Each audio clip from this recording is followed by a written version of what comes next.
ತರುವಿನ ನೆರಳು ಕೊಡುವಂತ ಸುಖವು ಕೊಡುವನು ಕೃಪೆಯ ದಿನವು. ಸ್ಥಿರ ಇರುವ ಮನ ಎನಗಿರಲಿ ಶರಣಾಗತಿ ಎಂದು ಬರಲಿ. ಭಗವಂತನ ಪ್ರಿಯ ಮಗನಿವನ ಸಾರಿ ಬದುಕು ಇರಲಿ.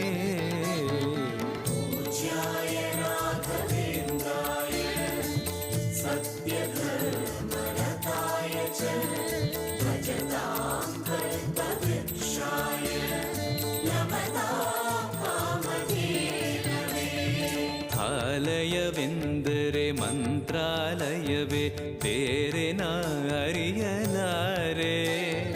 ರಾಜನು ಎಂದರೆ ಶ್ರೀ ಗುರು ರಾಜನೇ ಮತ್ತು ನಾ ತಿಳಿಯಲಾರೆ.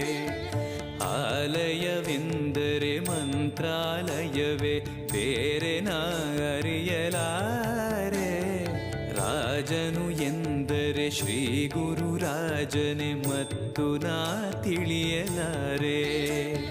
ಸಾಗರವ ಭವ ಸಾಗರವ ದಾಟುವ ವೈರಾಗ್ಯ ಕೊಡುವ ಶಾಶಿರದ ಹರಿನಾಮವನ ಜೀವದಲ್ಲಿ ಇಡುವ.